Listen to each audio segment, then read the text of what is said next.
Good afternoon, everyone, and welcome to this session on the secrets of successful publishing. So firstly, just a little housekeeping. Today is a hybrid event, so it's being streamed live and will also be recorded. And we also have more virtual attendees than we do in person.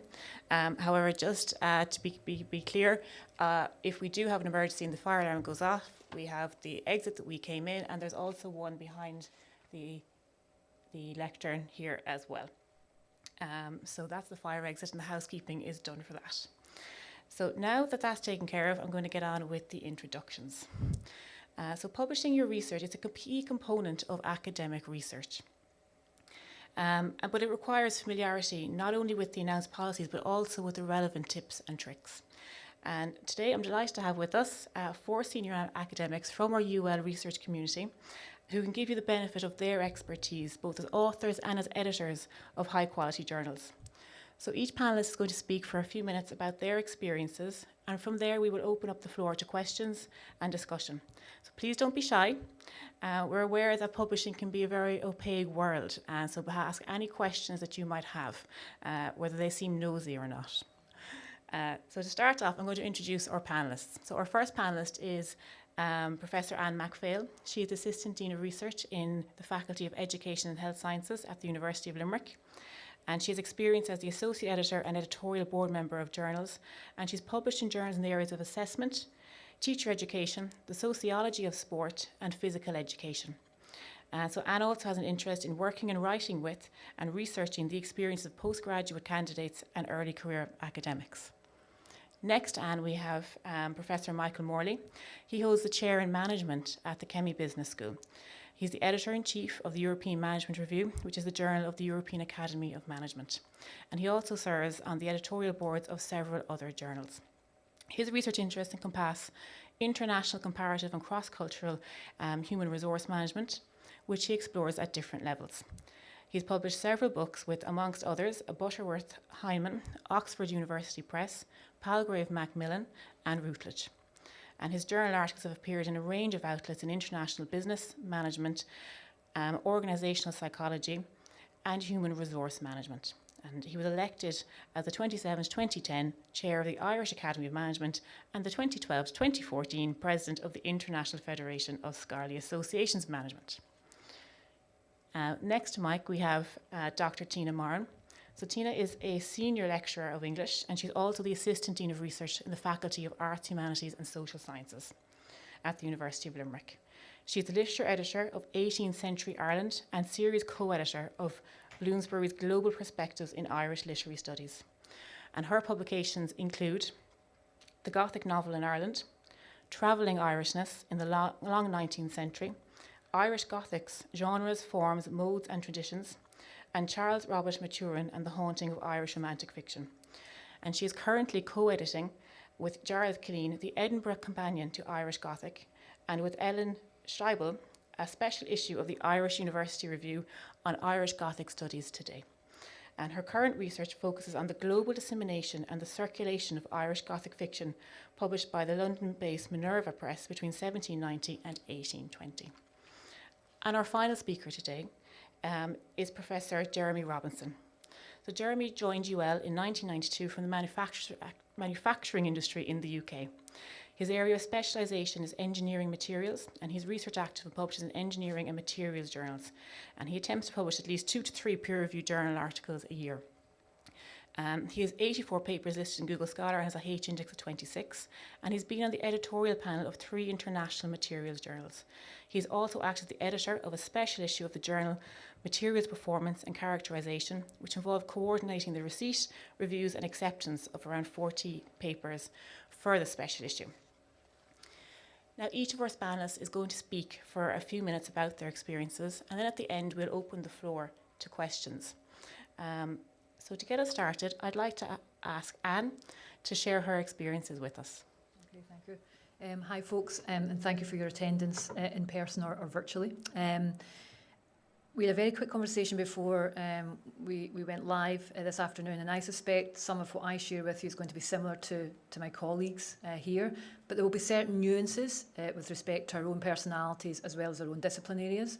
So really do encourage you to come back to us in relation to what is it that interests you in relation to what we're sharing with you.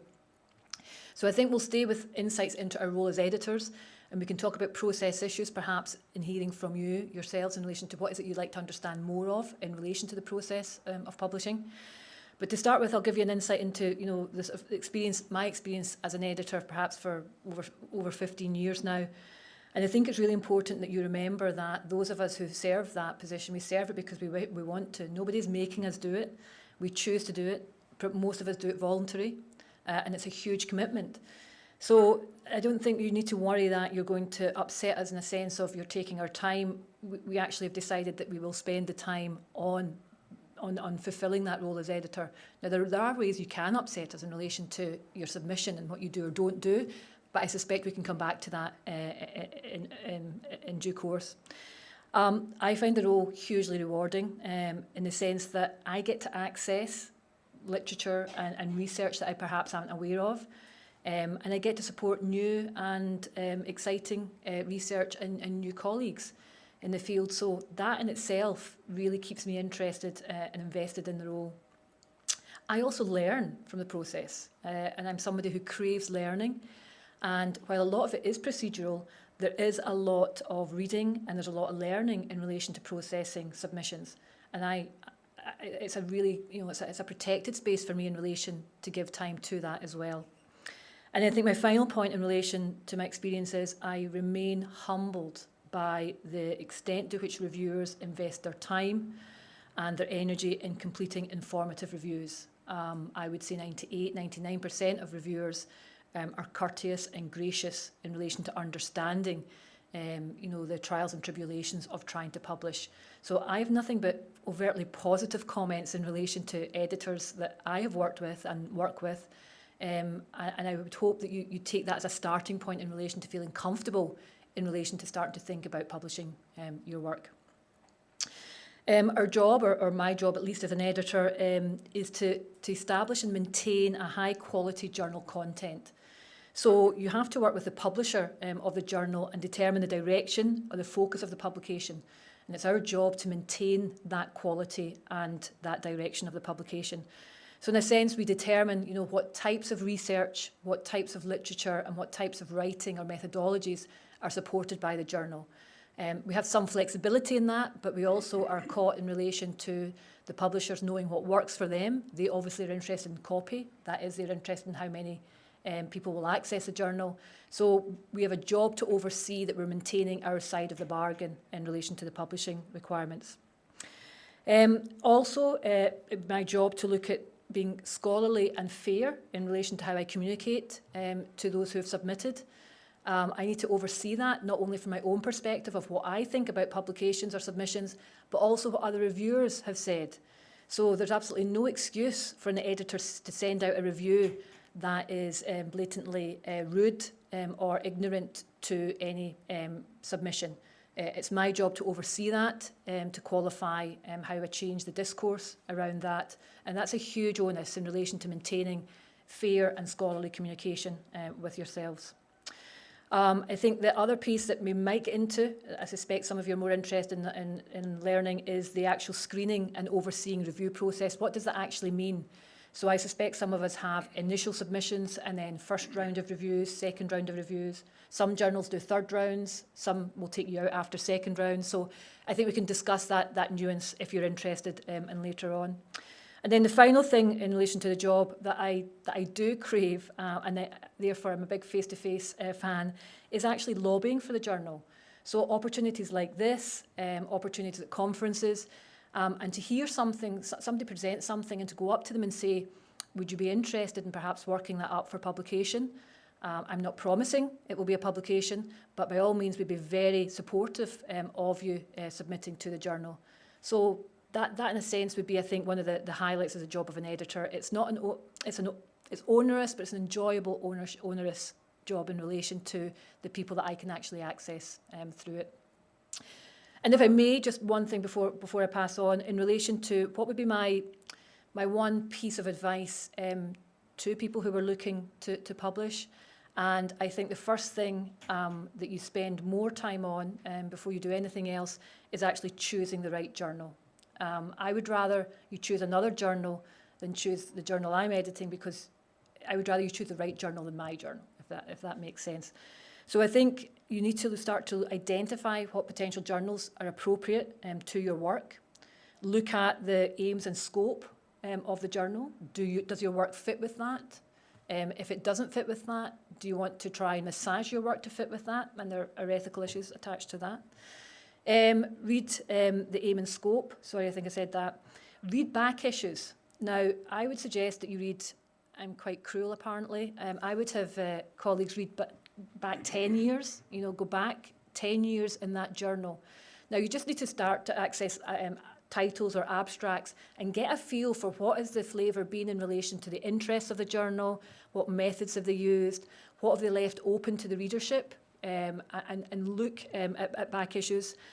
And then I think one of the other final pieces I would say that not everybody does, and colleagues might have a different take on that, is in your introduction, I think it's really important that you locate your work related to the readership of that particular audience or that particular journal, because you'll tend to find it's a similar audience that will read your journal through the years.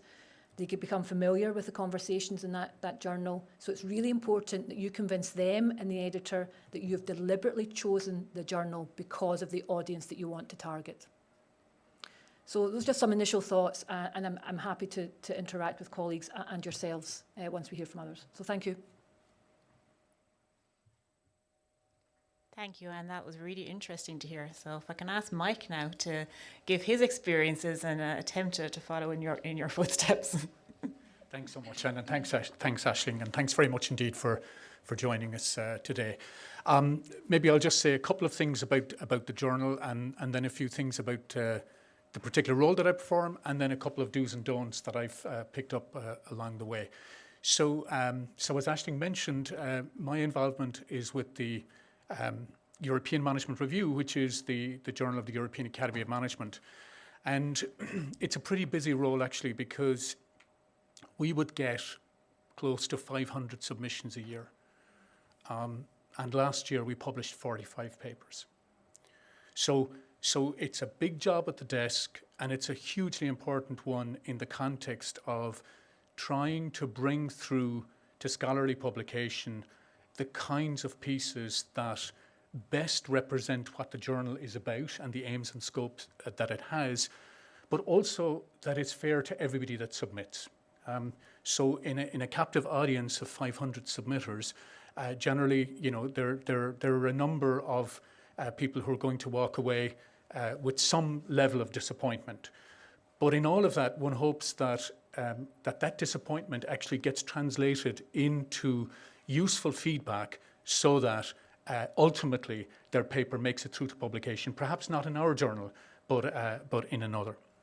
And so the first thing I would say is this is a busy role, but it's a voluntary one. And as Anne mentioned, it's a hugely important task in the sense that we come from the community, and when we finish this role, we go back into the community. And as a result of that, I think we try to remain very conscious of the fact that we're in this role for a particular amount of time. And then we will go back and join the community as a regular scholar, making the submissions and getting the rejections, and sometimes on occasion the acceptance, the same as everybody else in the audience. It's also, I think, really important to emphasize, from my perspective, I try to think about it like it's a marathon, it's not a sprint. And in a way, that's an analogy, I think, for publishing generally, and it's an analogy perhaps for building and maintaining your academic career, because this is a protracted journey that has, a whole series of potential detours in it. And I do think sometimes aspects of the publishing experience that people have are rarely unidirectional. I think generally there's a lot of stop-go, and there's a lot of detours that people experience along the way. In terms of the mechanics, again, a bit like Anne mentioned, so what happens as editor-in-chief, all submissions come to the editor-in-chief desk in the first instance, and he or she is then making decisions about what will move on to either the editors or the associate editors, who will then make decisions about whether or not those pieces go into review. And the review process itself is probably one of the most challenging aspects of being an editor. Because again, as Anne mentioned, this is a voluntary service that reviewers give. And of course, there's been an exponential growth in publishing in recent years. And it means that the securing of a cadre of reviewers and the securing of quality reviews that befit the journal and its aims and scope, this is a constant challenge. And I would say it's one of the major challenges that we face. So we're constantly trying to build that community of reviewers who will serve the journal well, and who, of course, in turn will serve the community well, because the work that makes it through to publication has had the fair and balanced reviews that you want as authors, that we want as editors, and that publishers want in order to ensure that the content of their journal has reach, has sustainability, and has impact in the long run. There are two major reasons, in my experience, for why it is papers don't make it through in the first instance. One, which again has been emphasised by Anne, is to do with fit. A tremendous number of the papers that we get at European Management Review simply do not fit the aims and scope of the journal. And in the interests of authors, of reviewers, of our readers, it is best to identify that at the very beginning and to simply tell an author that probably there is a better home for this particular piece. And on occasion, I get excellent pieces at the journal that I would dearly love to publish. But I also know it would be unfair to the author, because their paper would not command the audience in this journal that it would command elsewhere in a more specialist journal. So on occasion, when we reject, I'm rejecting, I think, for reasons of the interest of the author in finding a more appropriate home for their piece. The second reason for why a tremendous amount of work doesn't make it through either beyond the desk or through the review process is that the work has simply been submitted too early. It's very obvious when you read a piece how and whether or not it has matured, whether it has done the rounds at conferences or seminars, and whether or not there is a logic in the argument that is integrated and that fits again with the aims and scope of the journal. So there are the two major reasons for why we would reject the amount of work that we reject at the very outset. And we try to do that early, because I think one of the great frustrations for a lot of authors as well is the length of time that it can sometimes take for decisions to be reached about a particular piece. So we try to reach early decisions around fit and around work that we feel is not yet mature. And that work that's not necessarily mature at the outset, on occasion what we do is we make what we call a reject and resubmit decision. So we tell the authors that this is an interesting piece of work, but we don't think it's mature enough yet.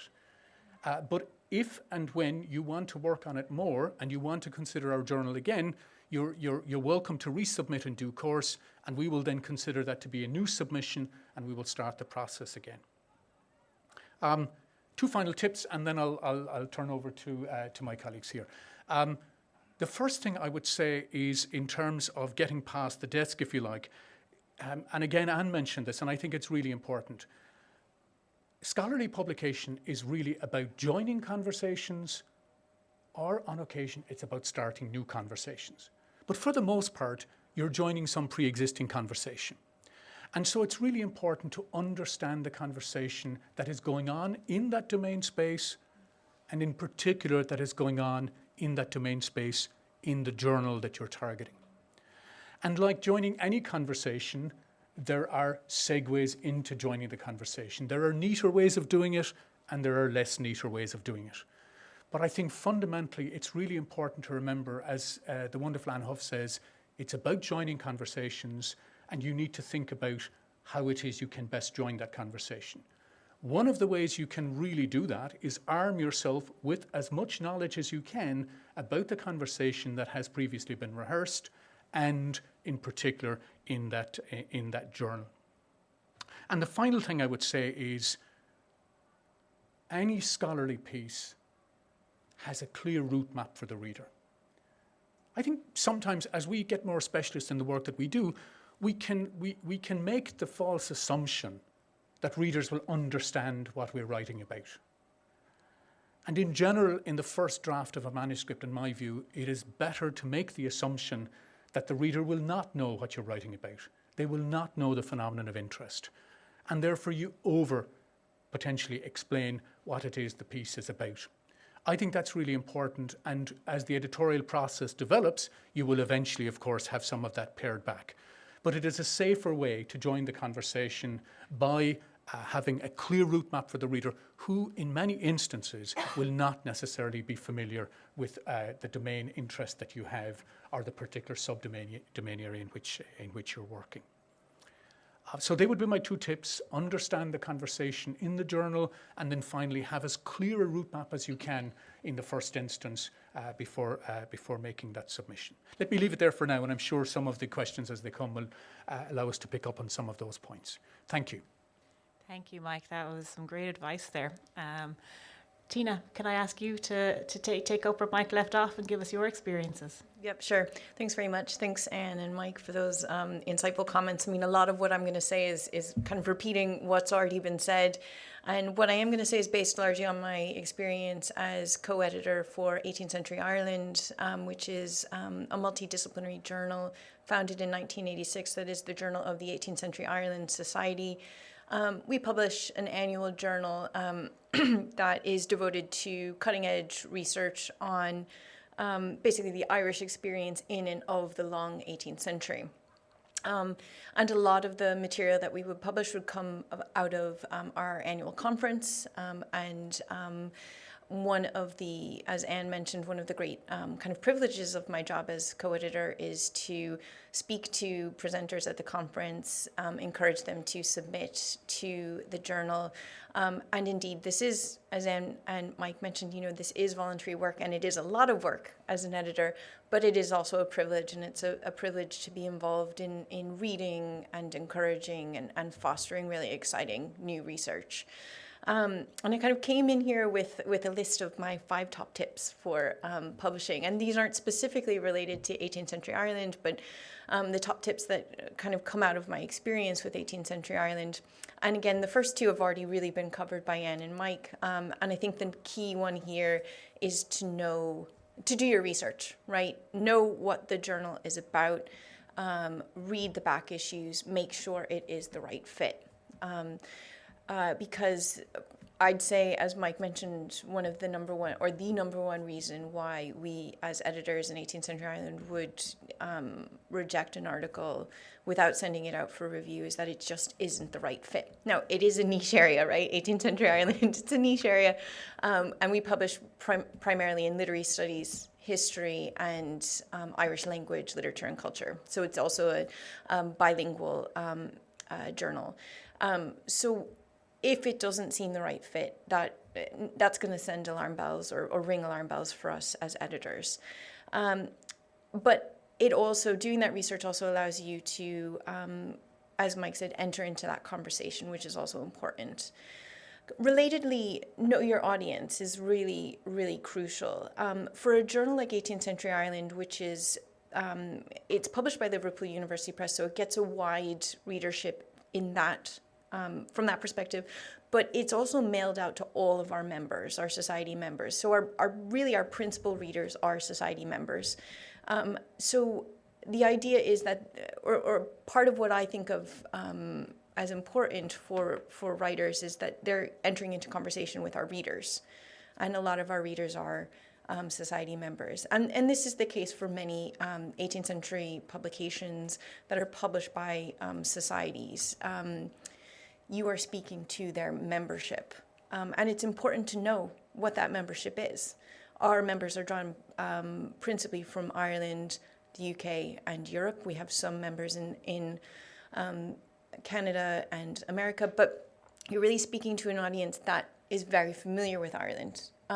So actually, kind of in contrast to what Mike was saying about overselling, in some instances, overselling is not a good thing, or over-explaining is not a good thing for us, because there is that assumption that your audience knows what you're talking about, or at least has a sense, the context of what you're talking about. So I think that's really important to know. One of the kind of more nitty-gritty things is I would suggest really paying attention to the author's guidelines. These are usually available online on the journal's websites. And it's not necessarily imperative that you follow the house style when you submit a draft article. But it actually really, it kind of... It tells us that you've done your research. It tells us that you know what we're looking for. It tells us that you haven't just mass mailed this off to 7 journals, which, by the way, is a big no-no anyway. So it tells us that you really invested in this experience and in publishing with us. So I think that is important. And you might not get it right, completely right. There might be things that you overlook. But as editors, personally speaking, I really appreciate when somebody submits an article in the house style. That tells me that they've really given some thought to this. And ultimately, it saves you time later down the line if your article is accepted. Again, this is another point. This is my 4th tip, already touched on. Be patient. We are all volunteers here. I, as editor, I consider it a big part of my job to make sure that I'm getting peer reviewers who really, really suit this article. So I take time to do that. It's becoming more and more difficult to find reviewers. So that is a time-consuming process in itself. You have to add on more time when it's a busy time of the semester or of the academic year. And generally speaking, for our authors, we suggest at least 6 weeks for peer review, oftentimes more. And I think there's a kind of balance to be struck there between being patient and waiting to hear from your editor and following up, right? If you haven't heard anything, I would try to always get in touch with my authors after about 6 weeks to let them know where we are with the article. But if you haven't heard after that point, I think it's okay to get in touch with the editor. They won't think that amiss, but do be patient and understand what's happening behind the scenes, as it were. And finally, my biggest tip is really to make the most of the peer review process. We all kind of live in fear of the proverbial reviewer number 2, right? But in my experience, most reviewers are genuinely interested in supporting and encouraging your research. And the feedback that they give is generous and helpful. And it may be that you need to put away the feedback for a week or a couple of days and then come back to it. But I think that if you can approach it with an open mind, and if you can approach it with the understanding that the peer reviewers are genuinely interested in helping you make your article even better, I think that's really helpful. And I think it will only benefit your writing in the long run. So thank you. Thank you, Tina. That was really interesting, particularly the contrast between your different disciplines and what's suitable for the journal. And that is what it does come down to actually knowing the area that you're publishing in and understanding a bit of that landscape. So finally, and last but not least, by any means, I'd like to hand over to Jeremy, who will please give us his experiences. Okay, well, I have a big advantage in going last because virtually everything that's been said is reasonably generic. So, despite the fact that we are all working in very different disciplines, it's amazing how consistent the comments are and how they are applicable to science and engineering as well. Especially your comment about the guide to authors. That would be my first tip to anyone who's aspiring to publish in a journal: is make sure you do read the guide to publication in the specific journal. That is really important, and I agree entirely that it helps in the long run. You might not like it because it's not the way that you've written it, but if you do make the effort to put it in the format that the journal is looking for, it will definitely curry favor with the editorial panel.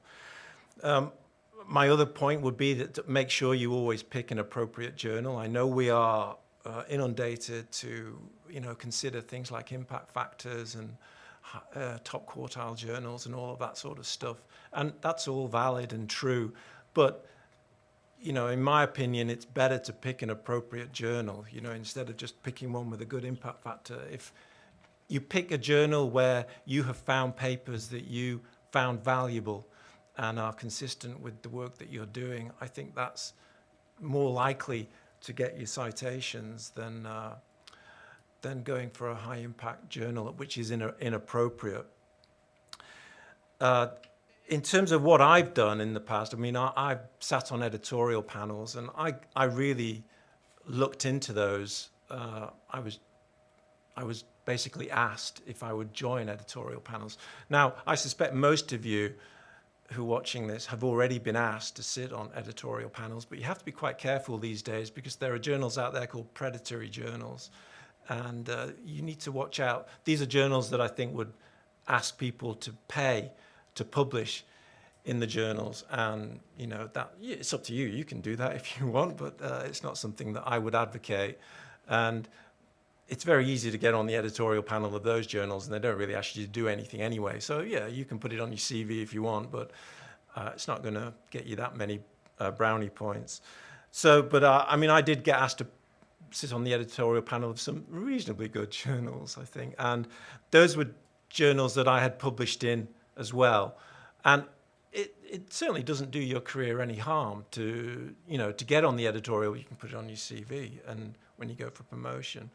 And if you want to get on the editorial panel of a journal, then I suggest you write to the journal. Don't do what I do and wait to be asked, because you can wait a very long time. So just be a bit proactive and write to the editor or someone at the journal, or maybe one of the other members of the editorial panel that you might know, you've met at a conference or something like that. And it works. You can do that. In terms of technical submissions, so I had the dubious honor of editing this, which was a special issue of a journal, and I was asked to do that, and it was my field, so I actually really wanted to do it, and it was a very useful experience. But I would agree with my colleagues here that finding people to review papers is really, really difficult, especially I think now with COVID, and COVID's over now. But during COVID, it was extremely hard, and this was pre-COVID, and that was difficult as well. And so you have to call in your debts. You have to call in people that or ask them to suggest people who are prepared to act as reviewers. So it's a huge undertaking to do that. Some of the sort of technical things, like when you're submitting to a scientific journal, don't use color. It's tempting to just cut and paste your Excel files, and don't use Excel either, in my opinion. But use a proper technical graphics package, but don't submit in color. And if you do submit in color, then say that the color is going to be for online only. So you can submit 2 figures, for example, one in grayscale, one in color, and say color online only. Otherwise, they'll want you to pay for that. Regarding why papers get rejected, it's in my area, it's mainly due to the quality of the English nowadays that we get submissions, and the English is just not to the required standard. So it depends on the reviewer. Some reviewers will just reject them outright and say, I can't review this because the English is not acceptable, so send it back, get them to get it sub-edited, or pay for somebody to improve the English. That can happen. And then, I was going to say something else here. Yes, when you're actually, for the people that are considering publishing, publishing is a fact of life now. You're not going to, if you have any sort of academic aspirations, then you really do have to accept that you're going to have to be research active and you're going to have to publish. So, you've got to get into this and start publishing your stuff. And when you're doing your research, it's important that you always think about, how can I publish this work? So as you do the work, think about how is this going to translate into a publication. Now, that may be a conference publication initially, but you should always be thinking about what do I need to do to get this into an appropriate journal. And my final comment would be, you don't know how lucky you've got it now, because you can do it all online. All submission is online in my experience now. But when I started publishing in the late 1980s, then it was all hard copy. You would have to compile a document, a dossier of stuff, which was the paper, typed, and photographs and figures, and you'd have to send it all off. And then hopefully you get it back within about 6 months. And then you'd have to change it all and resubmit it. And now it's much, much easier. So that's a really good thing. Okay, that's me. Thanks, Jeremy. It's good to hear that something has gotten easier. So thank you all for your initial comments, and I think you've given some really good advice there. We're going to start opening up the floor to questions soon, and I have a couple here, so I have the laptop. I have a few here as well. And I have a couple of questions myself based on what you were asking. So for anyone who wants to ask a question in the room, can you please raise your hand and we'll get a mic to you. So that will help for anyone online, that they'll be able to actually hear your question. And for anyone who's online who wants to ask a question, please put it into the online Q&A or into the chat, and I'll catch it here then. So my first question was, you've all emphasised the importance of peer review and also how hard it is to get peer reviewers at the same time. We see now the kind of a trend a little bit towards open peer review, and I'm wondering for each of you what your thoughts are on that. As you positives, negatives, not sure about it? Any experiences really? What exactly do you mean by open peer review? Open peer review is where anyone can review the article and their names are published. The review is published with your name attached to it. Okay. Well, just speaking, I'm kind of old school in the sense that I think double-blind peer review is kind of the way to go because it protects both the author and the reviewer from basically any kind of nastiness. I think also it also ensures that the expertise is there. And so that the feedback is based on expert knowledge rather than random assessment. But I might be quite conventional in this sense. I can just see that ending badly, someone's going to be called a Nazi, at the end of the conversation, I just don't think that will work, in my opinion. It has to be confidential, I think. So at the moment we're double-blind peer review, but we are having a conversation as a result of the rise of open peer review. We are having a conversation about how and whether or not there may be an interest in publishing dialogues on a paper, and so this would ultimately have to be where all parties agree, where, for example, the feedback has been particularly insightful for the authors, but also perhaps very insightful for the community more broadly. And it is one way, in a sense, of beginning to open the peer review process to a more open dialogue. I mean, I think, there's no doubt that there are frustrations for authors with how the peer review process operates. And I think because of the rise of the notion of a more open process, I think that conversation probably is going to grow. But I do know that certainly in business and management journals, we're very slow to that conversation relative to other fields. But we are having a conversation about how and whether or not dialogues which have arisen from the peer review process itself, with all parties agreeing, could in fact ultimately be part of an accompaniment to publication. Yeah, I think I would align more with Mike. While I'm in a double-blind space with the journal I'm attached to, I do think there's some level of scholarly responsibility that we actually start to share and be honest in relation to and research integrity. I think is at the heart of that. So I'm not saying I'm a fan of, open peer review as it is, but, there are journals who already ask when you submit, do you have any suggestions for who would review this paper? So that's, I think, a nice sort of transition into that space. So I think we have to heighten our game, and you need to take the comments, not necessarily in the spirit that they're made, but I think that's scholarly development is in that much more transparent and open space.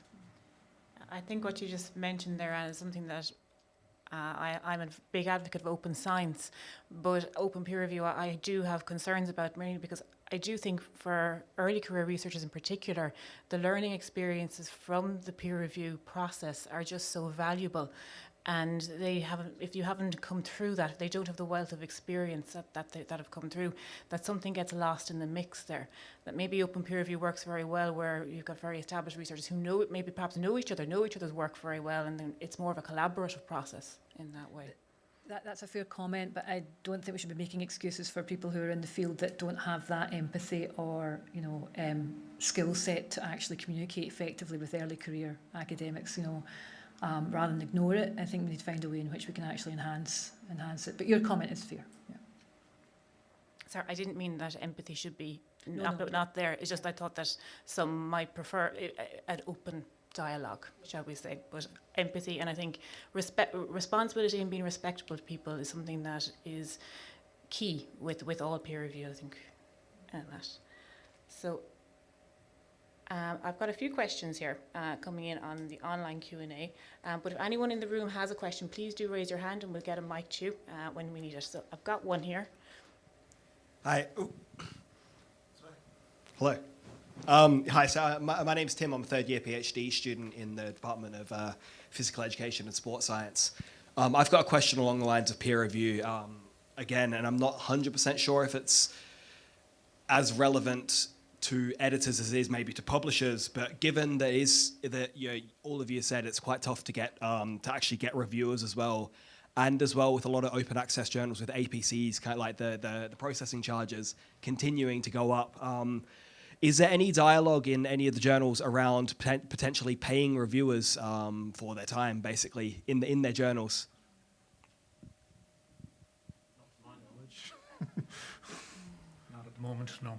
I mean, it comes up as part of a bigger conversation about, again, how it is we can, have that stronger engagement with a supportive peer review community.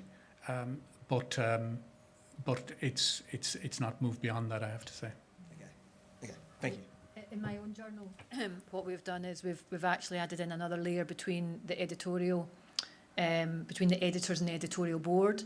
So each associate editor has 2 reviewers attached to them across discipline areas that they have an expertise in.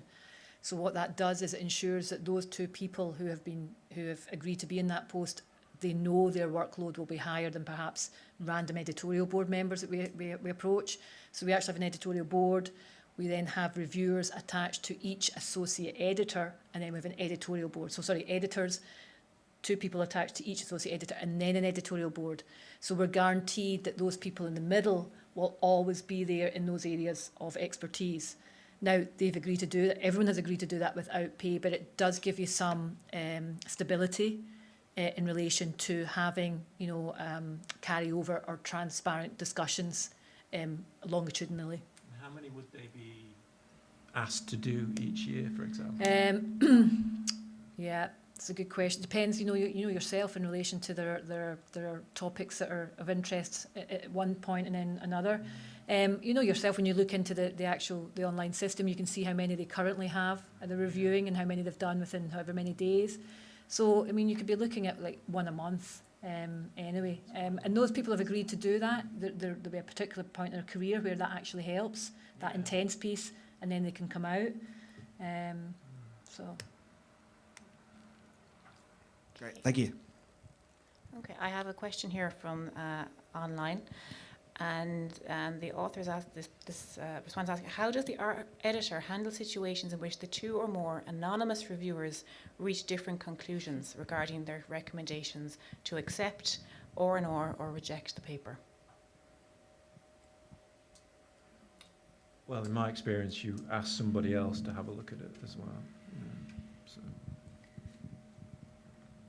I think as well there's some of that kind of, Mike mentioned it, I will read through the reports, and it does occasionally happen that you get a report that just completely, left field, and then you find another review, or you take out what you can and edit it a little bit. Yeah, I suppose I should caveat my comment with you. I agree. You do look at the people doing the reviews as well, and so you kind of do take that into account. So if it's someone, who's a big fish in the pond, and he's, you have to kind of take that into account, What we say to the entire editorial team is that reviewers are advisory. So they offer us advice as editors, and then editors are the decision makers. And so if we have a split decision in the context of 2 reviews, there can be an opportunity for an additional reviewer, but we give the editors discretion to make a decision about how and whether or not a paper should be taken forward, even in a situation where there is the split decision. And we feel very strongly about that, because it is important that authors get more than just, we've got a split decision on your paper, one is for it, one is against it, therefore sorry, we're not going to go with it. We feel strongly about how and those decisions are made and why. So as I said, we emphasize the fact that the peer reviews that we get are advisory, and editors have the discretion to make their decisions subsequent to that. How those decisions are made and why should be as transparent as possible. And in as much as an editor is making a decision to move a paper onward, even where that split decision has happened, then she or he will be giving particular reasons for why it is they're moving the paper forward, but also then what should happen to it. So editors have an important role here, I think, to give feedback to authors in that instance. And also in the editorial decision letter, I think editors have a very important role in relation to managing the dynamics of those kind of different reviews. And I think editors can really emphasize certain things that they believe the author should or could take forward. And that's an important cue for you as an author if an editor is moving against the backdrop of split decisions to take your paper forward. I would pay a lot of attention to what she or he is then saying in the decision letter. I'd be very similar, again, in line with what Mike has said in response. Yeah. Great. Aisling, sorry, it just brings up a slightly related point, and that point is that when you receive feedback as a writer, you are not obliged to accept all of it. You can respond to it and say, well, I don't agree to this, and then it's up to the editor to kind of make a call and say, okay, well, that I understand where you're coming from.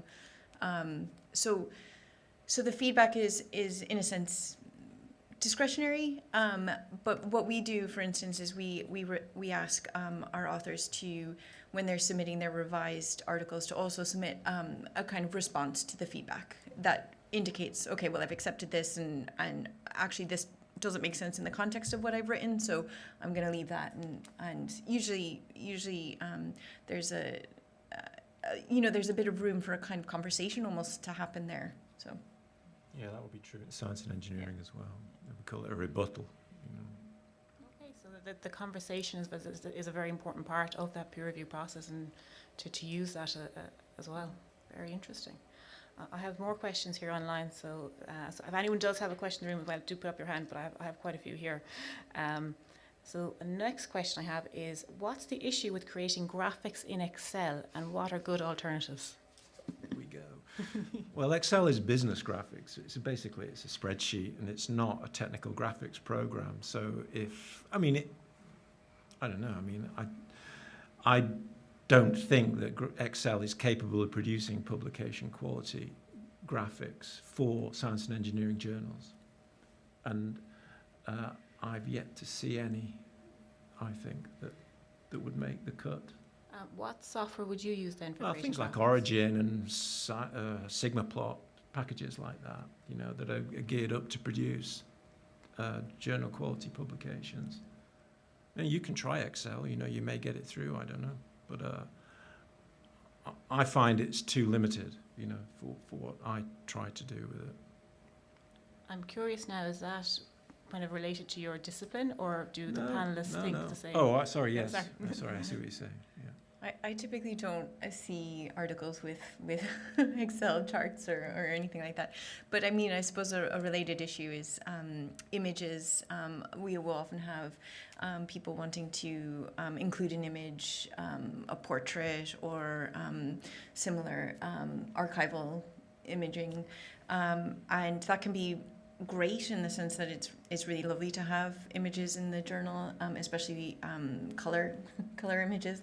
We like color images, but they're expensive, and it is worth noting that while the journal can, and again this is just 18th century Ireland, while the journal can usually cover the cost of including one or two images, the costs of reproduction and permissions are the authors to deal with, and they can be quite expensive.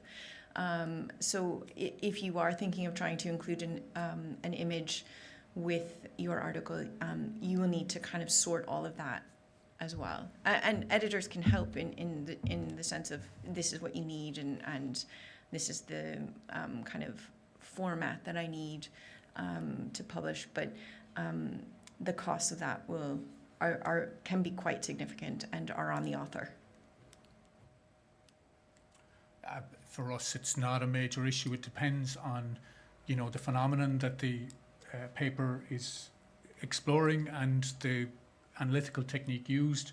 I mean, after that, the software is, in a sense, the decision of the author himself or herself. But obviously, it has to be appropriate for the analytical technique, and it has to, you know, address good problem methodological fit in the context of the paper itself. So again, it's knowing the right tool for the right job, Yeah, and pretty much, what you yeah, want to do exactly, with yes. it. Very good. Again, I think, Jeremy, this was maybe commenting on something you mentioned. What defines good English? Is it adhering to endonormative standards? If I knew what that meant, I'd probably, yeah. I might have to Google that.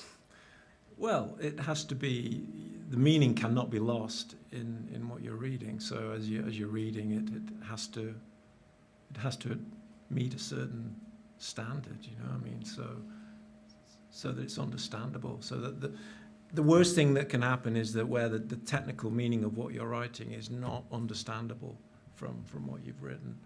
So, yeah, I mean, I don't know how else I can say it. It just has to be of a certain standard.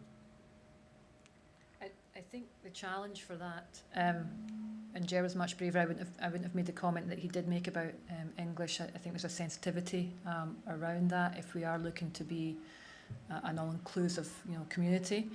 I think the sensitivity around that, or what I see happening, is that those who have English as a second, third, sometimes fourth language, we have no other way of accessing their work unless, you know, unfortunately, the reality is they have to publish in English for it to be accessible to a wider population. So I think, you know, there are ways in which we can encourage that, and we can help that. We certainly don't have the time to overwrite all publications. But when people do employ, you know, a technical writer, that doesn't always work because, you know, changing a language into English, you lose quite a bit of the nuances.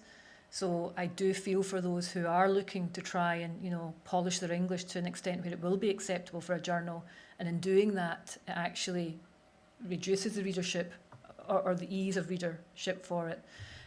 But interestingly, I noticed in education, the British Educational Research Association have announced a mentor scheme for their related journals for people who have, you know, need English support, because of the acknowledgement that there's an abundance of work that those of us who rely on English cannot access. Now, whether we should be asking people to publish in English is another conversation for another day. But people are starting to acknowledge that this is a serious issue, and, you know, British Educational Research, which is a major organisation in the UK, have decided that they will have people attached to each of their journals help in this space. So I would encourage people not to be put off by it. In fact, we are overly encouraging people from countries that we don't get to access to publish, and we will work with you as best we can because we don't know what's happening in those areas, and it's actually, in many instances, it's hot topics or new topics that we don't have evidence of because we can't access, or we choose not to access anything outside of English. So I would be very cautious not to see it as an overarching limitation. Thanks, Anne. I think this comment is related because all comments are anonymous for me, so it's lacking a little bit of context, but it's how to do self-editing. I think it might be related to that, that one. Well, again, I'm not having a go at Ger, but again, another comment that Ger said that I thought was interesting was when he was talking at the start about it's not the way you've written it. So I think we were talking about the specifications of a journal. They might not match the way you've written it, but you need to change it for that. So I would take the conversation back, and before that you have to ask yourself, do you actually write for a journal, or do you write something to then change for a journal? So I would actually say, you actually write for the journal. You don't write a paper and then think, okay, where am I going to submit this? So you really, in your first submission to your first choice paper, you're not reconfiguring a paper for publication. That first publication that first submission matches where you intend that to go. After that, yes, you may then have to reconfigure it for other journals if you're not successful in your first journal. So the self-editing, in a sense, I think appears more if you're unsuccessful in the journal that you've configured your paper for and you're going to a next journal. I think that's where a lot of your self-editing actually goes. But I think you make your life easy and fairer by actually choosing the journal and writing for that journal. To me, it's so obvious when you have made that decision. I'm sure we've all had the instances where submissions will come in and they actually haven't removed the title, which actually names submission to, and it's another journal they've got in the title. And what they've simply done is they've been rejected from one journal and sent it to you. And even without that title, it would be obvious to me that they had not configured the journal or the paper for a particular journal. But I think it's also, sorry, Mike, I think it's also related to a point that Mike was making about making sure you submit when the research is ready. And there is, I think, a process of self-editing that happens before you submit a journal article. A bit like when at least in arts, humanities, and social sciences, when you want to publish the monograph version of your PhD, you don't send in your PhD as a thesis as you presented it at your Viva. There has to be a process of editing, and that's a process of can involve kind of asking peers and colleagues to read and kind of peer review it for you, and it can involve reflecting, taking time away from it, and editing the work so that it's ready, basically. Just two quick additions, if I could, right, which picks up on some of the conversation. I think the business of authorial voice, the voice of the author himself or herself, this is always a challenge as well, and it's a delicate balancing act for an editor, because are we accepting the paper that the author has written, or are we accepting the paper that the reviewers want the author to write? And so this is a balancing act between the requirements of the journal, the kind of conversation that's happening in the field, but also, of course, the voice of the author himself or herself. And so in our peer review guidelines, we've got some points about that again, as I said, peer review the reviews are advisory to the editor, and what's really important is, of course, that this is the author's paper and it's the author's voice. And I think we have to try and strike that balance when it comes to shoehorning a paper into all the requirements of the journal versus, as I said, the paper that the author has written, and that's definitely a balancing act. And the other point, Tina, which is related to your one, I think in the letter to the editor, one of the things we like to see is not so much a summary of what the paper is about, or a reproduction of the abstract in the letter and so on. We like to try and know something about the history of the paper, where the author tells us that it has been, presented at 2 previous conferences, where it has been perhaps reviewed by colleagues at seminar, those kind of things. And I think that's an important signal again to an editor, and it's something perhaps to bear in mind when you're trying to get to the place where you feel your paper is ready for submission. Good papers generally will have a history. This won't be the first outing, and I think there's room to communicate that to an editor in the letter to the editor and to the journal that you're sending the paper to. Thanks very much. That's some great information there.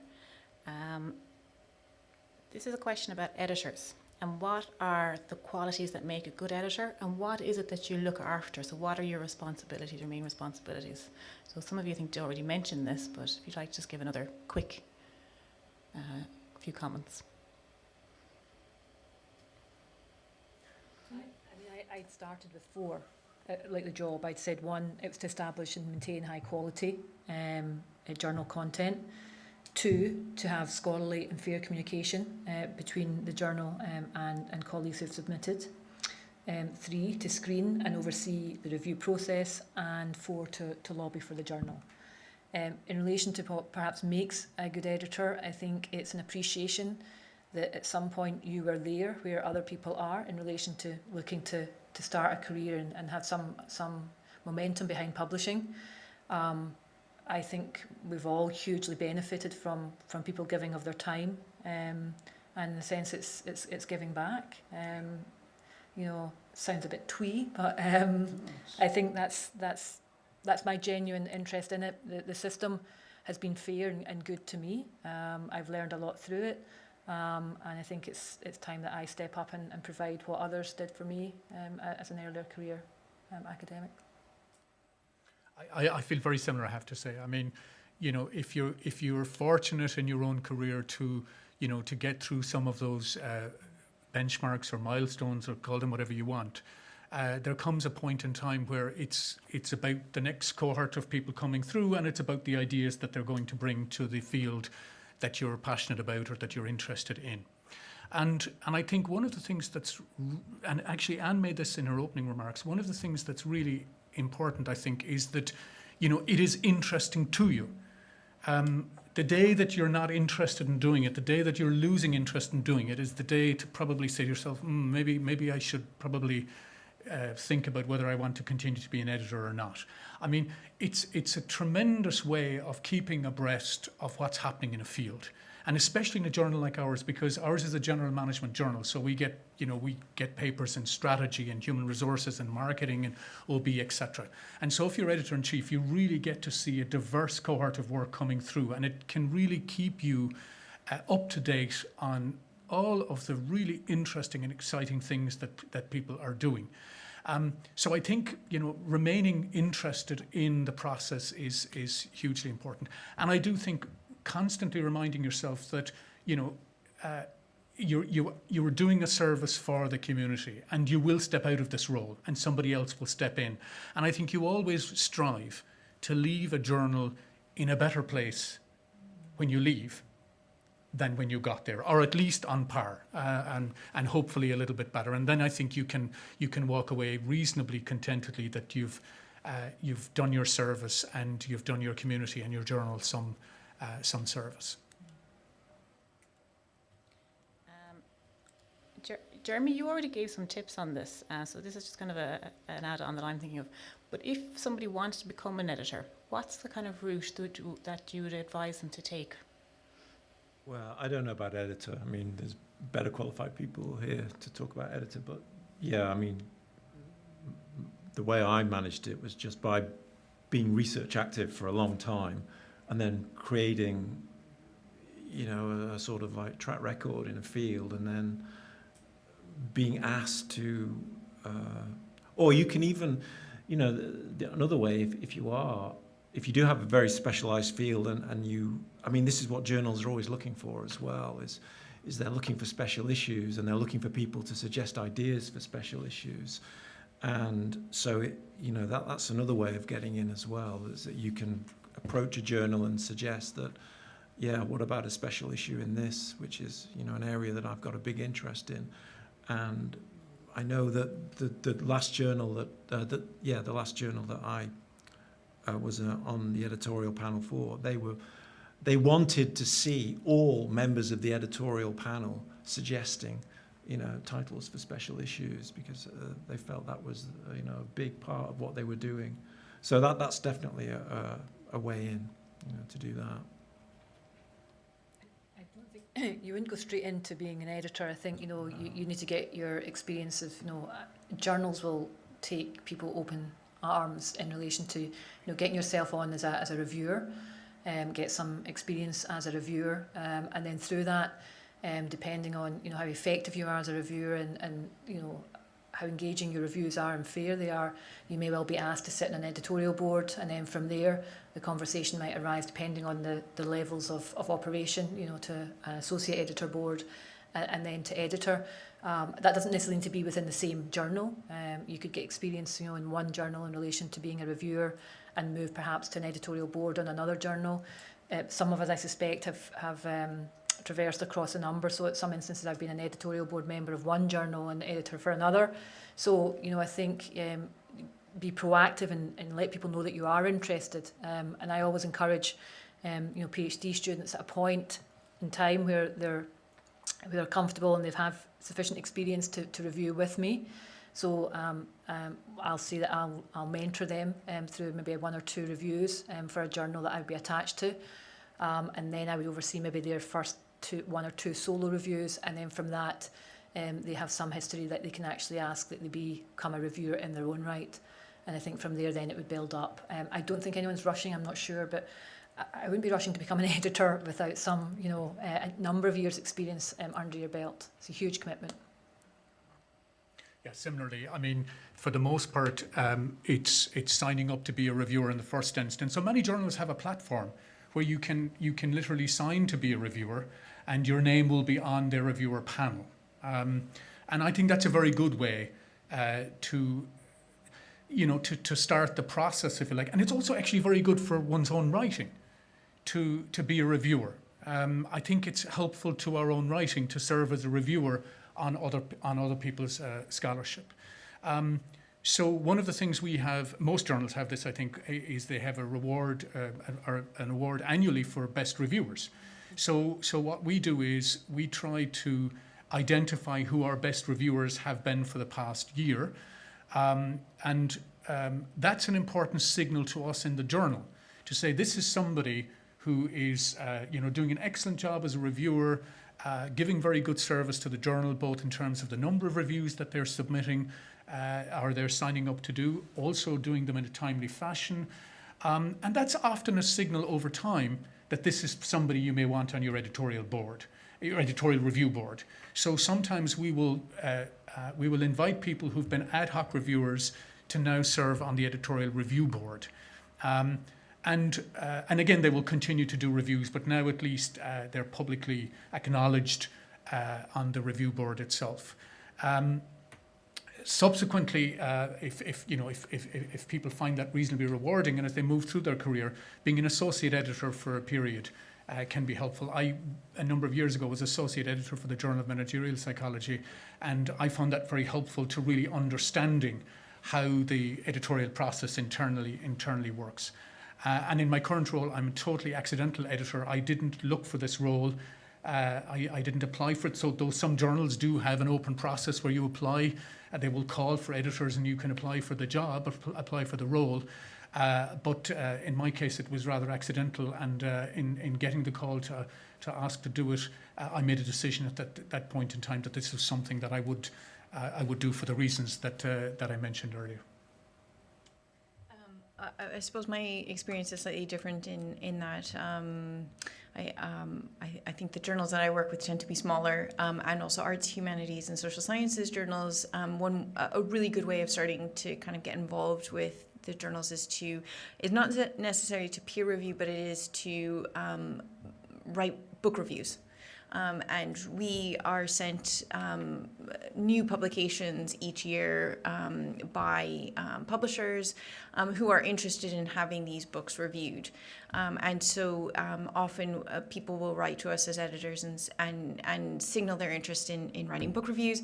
And then once we are kind of aware of people who are interested in writing those kinds of reviews, we can also contact them to as peer reviewers as well.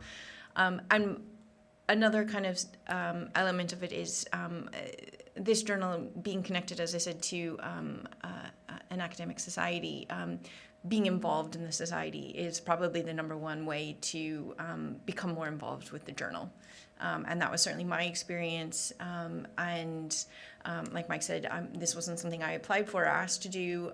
It was something that I was asked to do. And partially that was because I have been heavily involved with the society for many years. So that it's slightly different, I guess.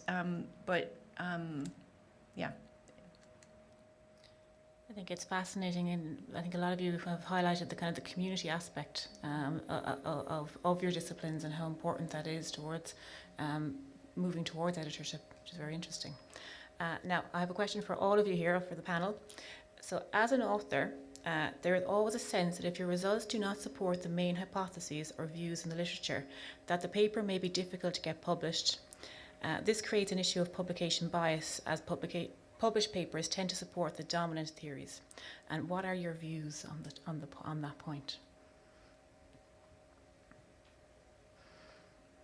Well, it's a conversation that we have regularly, and most disciplines have what we would call the dominant analytical mindset, both in terms of how phenomena should be approached and what the demonstrable output from that could or should be.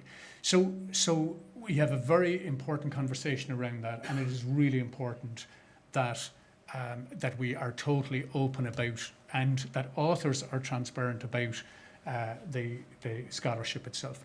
So no, we don't have a difficulty with publishing what might look like counterintuitive results, provided that those results are exactly as they should be in the context of the piece of work that has been produced. But I agree with the sentiment. I mean, there is a sense in which there is, as I said, a dominant line of thinking generally. But I think there's also some evidence to suggest that when and if a slightly more counterfactual piece is published, it often goes on to be something much more impactful, actually. Or it's retracted.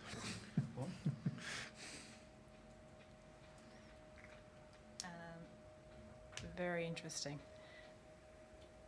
You've all mentioned as part of the reasons why papers might not get rejected or why they might get accepted, the importance of fit for the journal.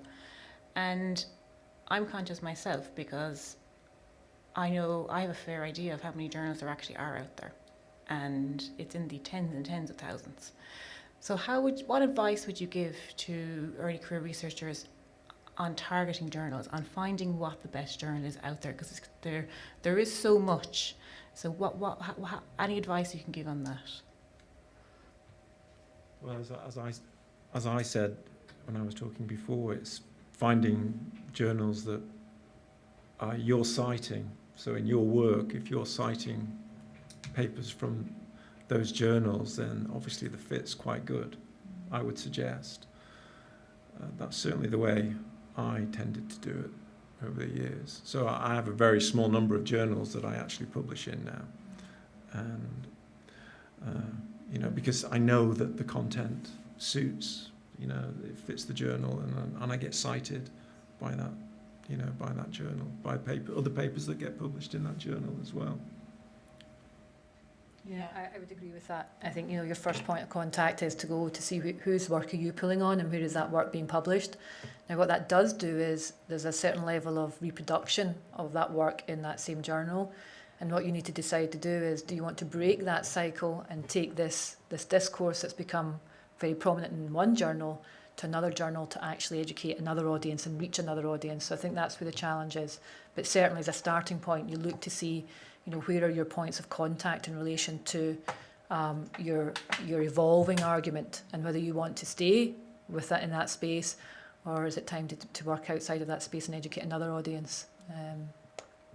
Yeah, and I think all journals do have a kind of a constituency, and in being part of that constituency and seeking to contribute, I think that's an important signal. Generally. But you know, the question of fit, I think, is often, again, going back to some of the early points that we made about aims and scope and the extent to which, you know, a paper really sits within those aims and scope that a journal has.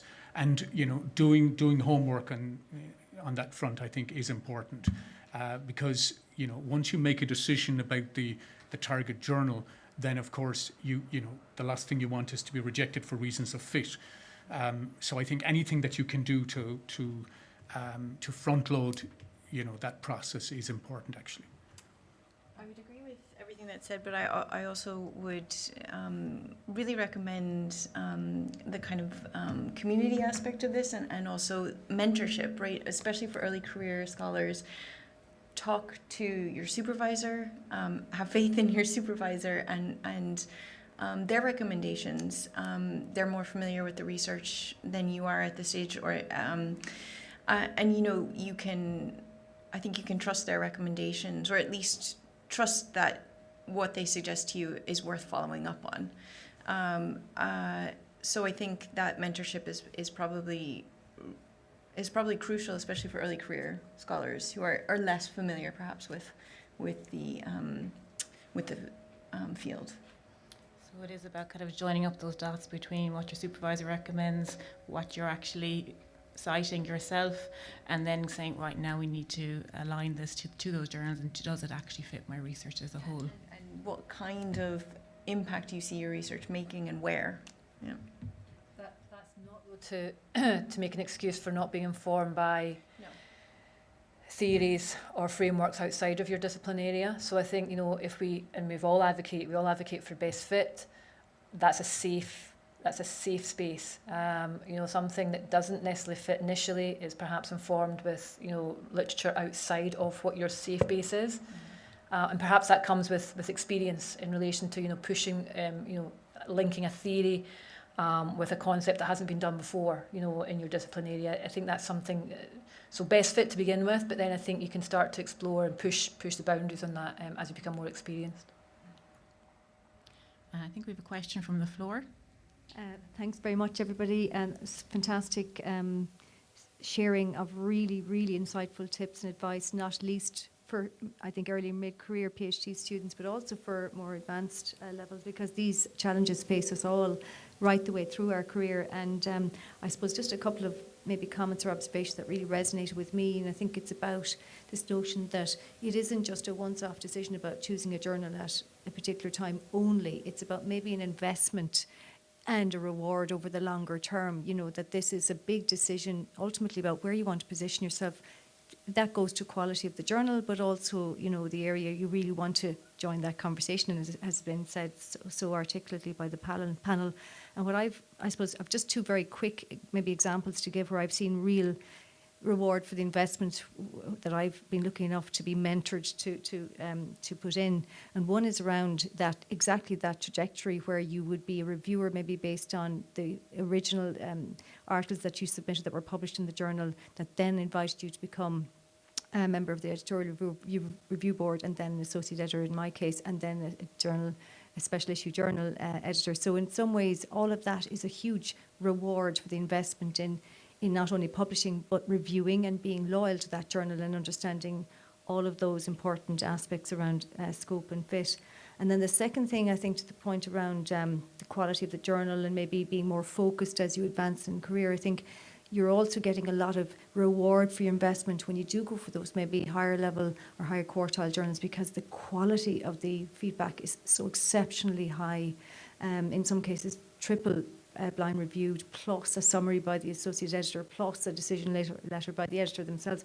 So you're getting an incredibly fantastic suite of nuggets of feedback that will allow you then to hopefully you know, revise and resubmit the manuscript. And you do end up joining quite a small community, actually, in the end. You get to know each other quite well. So all of those things really, I think, are part of this really important career building strategy around publishing, and it's not transactional once off at all. It's actually quite longer term and really worth the investment, in my view. So thanks again to the panel for sharing, I think, really important advice today that is relevant to everybody right across the different career stages.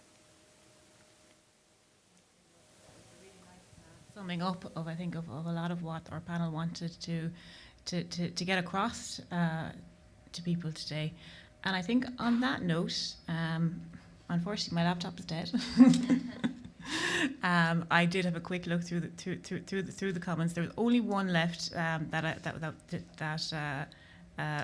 we didn't get to, and that was, why would an editor change a manuscript? In my experience, they generally don't, but I'm going to give you the last word on it. I've never done that. I would do a final proofread, copy edit, but I would track changes and send it on to the author just for final approval. I wouldn't generally change a manuscript without asking. Change a manuscript, no. I mean, I would make recommendations on things that I think could be emphasized more or less, perhaps. And it kind of goes back to, as you get close to publication, you're trying to think about the audience and the readership, particularly, and where this paper might go. And the quality of communication, which goes back to one of the earlier conversations as well, because obviously, the higher the quality of the communication, the more likely a paper is to attract a readership and get traction and so on. But change a manuscript, no. But as I said, I might make recommendations on particular things to emphasize more or whatever. See.